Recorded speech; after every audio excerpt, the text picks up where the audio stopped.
let's dive straight in.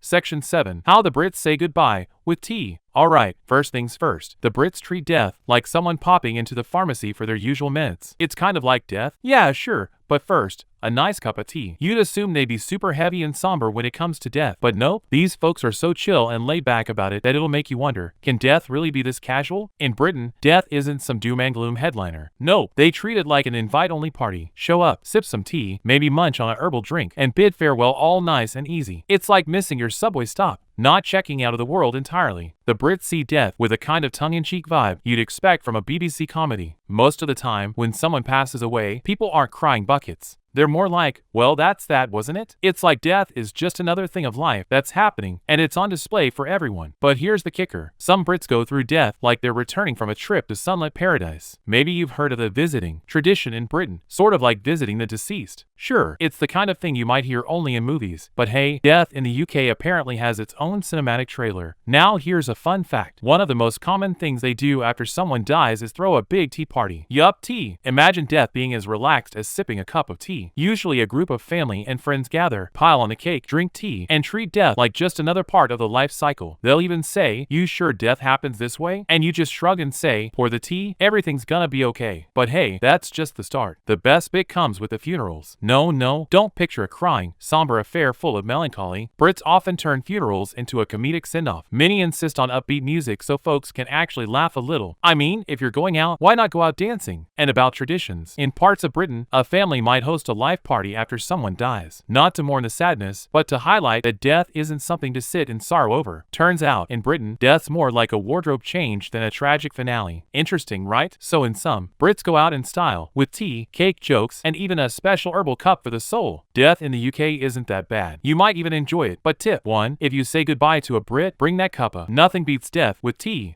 Section 6. How the French greet death. Alright, let's talk about the French. These folks walk around like they're wrapped in fancy perfume with a mysterious smile. So how do they handle death? In France, death isn't just a simple event. It's pure art. If you're French and checking out of this world, expect your exit to be staged like a high-end theater performance dripping with emotion. First off, the French don't see death as trivial or slappish. No way. Death must happen in full grandeur. We're talking a full-on event. Classical tunes, elaborate flower arrangements on the casket, and everyone's dressed like they stepped off a movie set. Even death has to have style, right? Suppose you attend a funeral in France. You'll notice people glancing around like Hollywood heavyweights. No weeping meltdown, just classy solemnity. For the French, death is an opportunity to celebrate a life. You might be holding a café au lait in your hand, looking at the funeral as if it were a glamorous soiree, not a weepy goodbye. Here's the fun part. In parts of southern France, funerals can feel like an intimate fancy dinner party at a posh restaurant. People might actually go afterward for a classy meal and trade funny stories about the person who passed. Kind of like an artistic tribute, not a tragedy. If you ask a Frenchie how they experience death, they might flash that cool, self-assured grin and say, "Death for us is like sipping a fine brandy. Slow, tasteful, enjoyable." In their culture, death is a creative, stylish exit. They're all about giving it unique flair. Now you might wonder, do the French want to live forever? No, they just love savoring every moment, even the end. So why shouldn't death be classy, chic, and tastefully lively? And here's the icing. In French cafes, people sometimes chat about death, but it's never sad small talk. It's all peaceful and beautiful vibes. Sipping your coffee flavored with a hint of mortality, but feeling serene, like you're just passing through a gallery. So basically, the French welcome death like stepping into an art exhibit. Fashion, elegance, and a coffee in hand. Section 5. What do the Japanese drink at death? Okay, next up, Japan. Death there isn't only serious. It's an ultra-organized, stylish, slightly complex process. You might think it's some horror movie-level gloom, but the Japanese care way more about details than horror. Think of death in Japan like a classy event at a 5-star restaurant, just with extra respect and decorum. First, the Japanese take death seriously, but it's not something to avoid. It's honorable, not movie scary. At funerals, you won't see sobbing crowds. Instead, everyone's wearing neat attire, carrying artfully made flowers. It's a refined, controlled celebration, not a public meltdown. If you find yourself dying in Japan, one of the first things you're expected to do is follow a set of specific rituals. For example, you might use a pair of small wooden sticks called baku, not for cooking or ninja games, but as a respectful ceremonial tool. What's your move? Nothing but grace and honor. Japanese funerals are like theater productions with meticulous direction. Now, the big question, what do they drink when they die? Let's dish. Usually, the deceased gets traditional sweets called mochi at the funeral. These mochi symbolize the sweet life of the person who's passed. They might even brew green tea for the departed soul. Death in Japan isn't bitter. It's sweet, quiet, respectful. Even spirits get a calm green tea goodbye. And here's the kicker. In some regions, they hold a big bash called Okihai after death. Friends and family gather to celebrate the life, not dwell on sorrow. It's like saying, life goes on, we remember you, but this ain't the end. Honestly, Japanese death feels more like a birthday rebirth than a cold finale. They even have multi-day memorial rituals. It's not just a farewell in a single ceremony. For example, a 15-day ritual sends the spirit on its journey. So in Japan, no jumping from life to death. Everything's timed, ceremonial. So to wrap it up, in Japan, death is more like an art gallery opening or a stylish celebration than a horror show. If you ever go, bring some green tea. There's nothing as respectful as giving death a mellow, delicious farewell. Section 4. What death looks like in Russia. Alright, now to Russia. Buckle up for a wild ride. Death there is nothing like in other places. It's dark, solemn, and super official. If you're heading to a Russian funeral, expect the unexpected because they've got traditions that hit deep. First off, Russians are not comfortable with flippant attitudes toward death. To them, it's an unsolvable puzzle only a select few can handle. From the jump, death in Russia is taken extremely seriously. No half-assing allowed. It must be conquered with pride and ceremony. At a Russian funeral, you'll see masses of people, loud sobbing, and tolling bells. This is not a celebration. It's a traditional grieving ritual. Death is treated like a big, serious fight,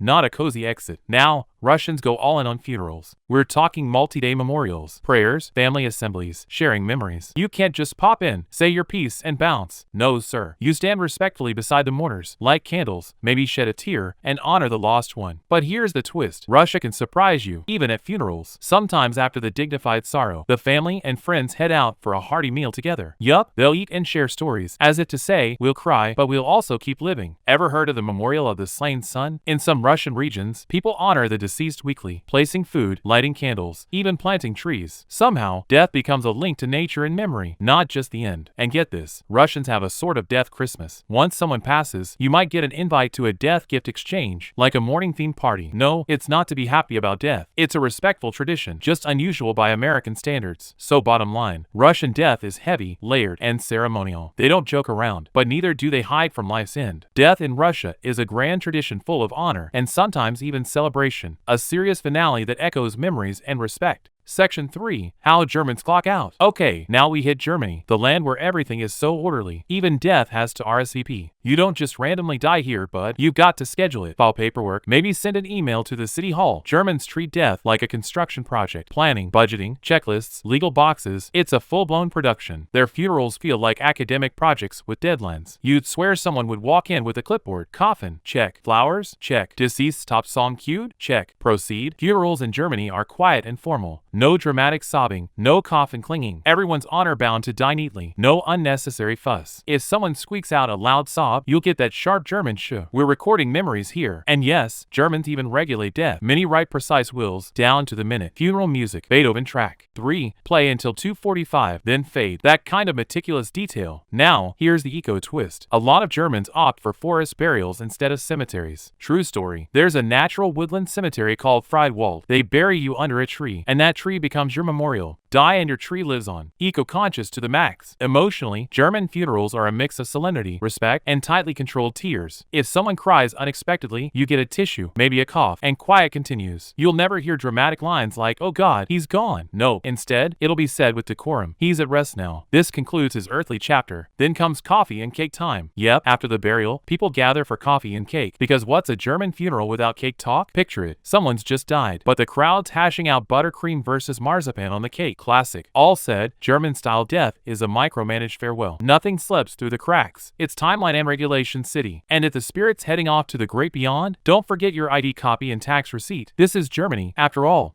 Section 2. How Mexicans joke with death. Okay, now on to Mexico, where if you say I'll die for you, they might reply, sure, but let's grab tacos first. Death isn't a tragedy here. It's a chance to party, eat, dance, and joke right in death's face. Mexicans and death, they've basically grown up together, kicking balls, playing soccer, grabbing coffee, sharing silly anecdotes about how someone kicked the bucket, but make it lighthearted. And not plain coffee, we're talking brown sugar, a twist of lime, and a goofy story about how Buddy finally bricked it. Here's the big one. Dia de los Muertos, Day of the Dead. This isn't sad, tearful. It's a full-on festival for the dead. Families set up altars with candles, photos, and the deceased's favorite foods. that loved one's not forgotten. They're invited back in for one heck of a party with respect, music, and good vibes. Even wilder, people paint their faces like skulls, rock big smiles, dance down the streets, taco in hand, chanting and laughing at death. In America, that'd raise eyebrows. In Mexico, it's like, nice calavera face. Pick, they've got this love-hate but mostly love dynamic with death. Death's not tragic. It's an ongoing gag, like, look who showed up. They've got satirical poems called calaveras poking fun at everyone, from celebrities to friends. Like comedians saying, and now death's up next. It's stand-up, but with skeleton puns. Even the cemeteries aren't spooky. People chill there, eat, laugh, and talk to the dearly departed. Yup, talking to the dead, not scary. You go up to your mom's grave and dish. Guess who did what? My kid's driving now. Yearly chats, heart-to-heart stuff. An American hearing this might think, wait, you die and folks sing and bake you treats every year? And a Mexican would smile and say, exactly, amigo. Death should be fun too. So basically Mexicans hug death, laugh with it, give it coffee and cake, treat it as a guest, not a killer. Want to go out with style? Do it in Mexico. There, a mariachi might serenade you goodbye. Amigo, time to go to the next world, but make it musical. Section 1. Why Brazilians celebrate death. And now, Brazil, where if it doesn't involve rhythm or dance, it doesn't happen. Even death. If someone dies in Brazil, the first thing you'll sense is drama and samba, not tears or mourning. If you're checking out, you better do it with a killer beat and midriff dance. Death in Brazil feels like one segment of carnival. Someone goes, and a voice booms, okay party people, tonight it's Mr. Da Silva's turn. Let's drop a cheerful tune and send his spirit out dancing. Yeah, there's sadness, but even sadness grooves to a rhythm in Brazil. You can't mope without a beat. Here's the mindset. Death's just a transition from level 1 to level 2 in the game of life. You finish level 1 and hit next. No gamepad needed. So yeah, someone dies, hearts might break, but then singing, story swapping, dancing, and oh yeah, plenty of food. In cities with Afro-Brazilian roots, funerals resemble community celebrations. Live music, ritual chants, loads of positive energy. You walk in thinking you're going to a birthday bash, not a funeral. Some funerals even have live bands. No joke, bands for the dead. In the US, that'd raise eyebrows. But in Brazil, totally normal. Here's a funky custom. They wear white, symbols of purity and new beginnings. No black suits. As if you showed up to a beach party with heavenly vibes. Even more epic, in some regions, after the burial, the family hosts a massive dinner for guests, like a sacred bean feast farewell. That becomes a full-on celebration. Laughter, dance, shared memories. And guess what? No dull sobbing moments. Even crying has a rhythm, just slower tempo. Another reason it's a fiesta. Brazilians believe the soul doesn't vanish. It just moves on. Someone's off on a journey, so you party them out with cheers and cocktails. Bottom line, death in Brazil isn't a sad ending. It's a loud goodbye party. Death itself might even drop by, bust a move, say, you guys are nuts, and carry the soul off with a samba grin. So if you're planning your grand exit, go Brazilian. Start the afterlife with samba, not sorrow.